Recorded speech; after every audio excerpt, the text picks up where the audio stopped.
This man is named A-Tai. On the surface, he's just a low-level bank employee doing the most basic work every single day. But what people don't know is, he has another identity. He's a master safecracker. A high-difficulty lock? He can open it in just 8 seconds. And his dream is to one day crack the locksmith's 4 legendary locks. But even with skills like that, nobody ever noticed him. Until one day, he receives an anonymous letter, inviting him to come test his hands. At first, he thinks it's just a prank, but after thinking it through, he decides to go check it out anyway. He follows the address in the letter. After giving the correct password at the door, a bodyguard leads him deep inside. And that's when he sees it. Everyone gathered there is a top-tier lockpicking master from different cities. Except A-Tai is the only one standing there confused. He thought this was going to be some serious meeting, but instead, he's basically forced into a lockpicking competition. Before he even fully understands what's going on, someone on the floor already opens the lock, then a second, then a third. Only one spot is left. That's when A-Tai finally moves. He places his hand on the dial, gives it a few smooth turns,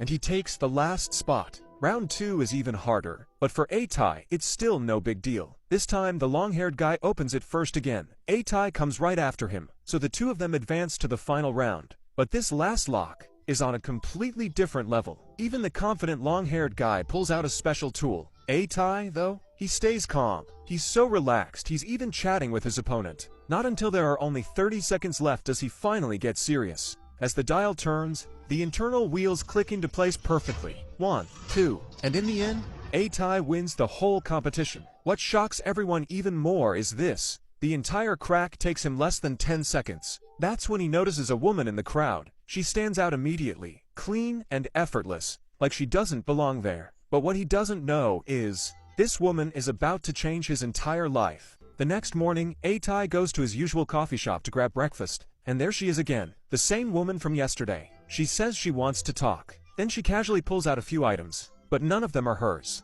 She literally just stole them from people in the shop. Her name is Gwen, a globally wanted jewel thief. She's part of an international robbery crew, and she approached A-Tai for one reason, to recruit him. That anonymous letter, the lock-picking competition, all arranged by her. It was a test to see what he could do, and clearly, she's impressed. At first, A-Tai wants nothing to do with this mess. He'd rather die than get dragged into a criminal crew. But then Gwen reveals their next target, and it instantly makes A-Tai's heart race, because they're going after the locksmith's 4 legends. Aside from the one that sank into the ocean, the other 3 are still being used by the World Bank to this day. But there's a catch. Their service term ends in 4 days. Once that deadline hits, all the vaults will be destroyed, meaning this is A-Tai's last chance to ever touch those legends. Gwen doesn't pressure him. She simply leaves him an address and gives him time to think. After one long night, A-Tai makes his decision. He joins. Soon he follows the address to Gwen's base, and one by one, the rest of the crew shows up.